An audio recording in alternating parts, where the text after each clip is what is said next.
மத்திய பட்ஜெட்டில் தமிழ்நாடு புறக்கணிக்கப்பட்டதாக கூறி திமுக உள்ளிட்ட கூட்டணி கட்சிகள் வரக்கூடிய பிப்ரவரி 12ஆம் தேதி போராட்டம் நடத்த இருப்பதாக அறிவிக்கப்பட்டிருக்கிறது. மாநகரங்களில் தலா ஒரு இடத்திலும் ஒன்றியம், நகரம், பேரூர் அளவிலும் போராட்டம் என்று அறிவிக்கப்பட்டிருக்கிறது.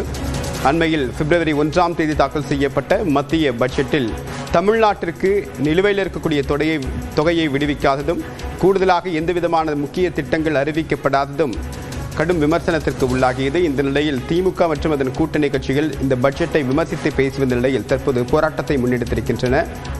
விவரங்களுடன் இணைகிறார் சிறப்பு செய்தியாளர் கோகுல். விவரம் என்ன? மத்திய பட்ஜெட்டில் தமிழ்நாட்டை வஞ்சித்த பாஜக அரசையும் அதற்கு துணை போகும் அதிமுகவை கண்டித்தும் மதச்சார்பற்ற முற்போக்கு கூட்டணி சார்பில் ஆர்ப்பாட்டம் நடத்தப்படும் என்ற அறிவிப்பானது வெளியாகிறது. 12ஆம் தேதி மாநகரத்தில் ஒரு இடத்திலும் ஒன்றிய நகர வாரியாக இந்த திமுக கூட்டணி சார்பாக இந்த போராட்டமானது அறிவிக்கப்பட்டிருக்கிறது.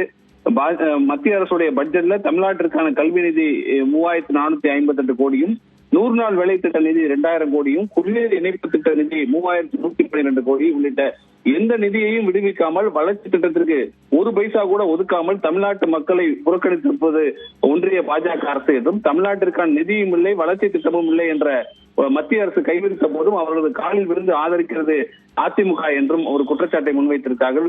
நிதி மறுப்பு ஒருபுறம் என்றால், மகாத்மா காந்தி தேசிய ஊரக வேலை உறுதியளிப்பு சட்டத்தை குறித்து 100 நாள் வேலையை இல்லாமல் செய்து கிராம மக்களின் வாழ்வாதாரத்தை அளிக்கும் சட்டத்தை திரும்ப பெறவோ, அதற்கான நிதி ஒதுக்கீட்டை அதிகரிக்கவோ செய்யாமல் ஏழை எளிய மக்களின் வயிற்றில் அடித்துள்ளது பாஜக அரசு என்றும், அதோடு ஒரே நேரத்தில் 100 நாள் வேலை ஒழிப்பு சட்டம், விவசாயத்தை அளிக்கும் ஒப்பந்தம் என கிராமப்புற மக்கள் மீது இரட்டை அணுகுண்டு தாக்குதல் நடத்தியுள்ளது மத்திய அரசு என்றும், இதற்கு உறுதுணையாக இருந்து துரோகம் செய்து வருகிறது அதிமுக என்றும், நிதி ஒதுக்கீட்டில் பாரபட்சம், புது புது சட்டங்கள், ஒப்பந்தங்கள் வழியே மக்களை வஞ்சிப்பது, நம் வளர்ச்சியை தடுத்து வீழ்ச்சியில் தள்ள துடிப்பது என அநீதியை இழைத்து வரும் பாஜக அரசையும், அதோடு கூட்டு சேர்ந்து டப்பா என்ஜின் மூலம் ஒட்டுமொத்த தமிழ்நாட்டு மக்களையும் டெல்லியின் அடிமையாக்க துடிக்கும் அதிமுகவை கண்டித்தும் மதச்சார்பற்ற முற்போக்கு கூட்டணி சார்பில் அனைத்து மாநகரங்களிலும் தலா ஒரு இடத்திலும், அதே போல நகர ஒன்றிய அளவில் இந்த போராட்டம் நடத்தப்படும் என்றும், வரும் 12ஆம் தேதி இந்த போராட்டம் நடத்தப்படும் என்ற அறிவிப்பை தற்பொழுது மதச்சார்பற்ற கூட்டணி சார்பாக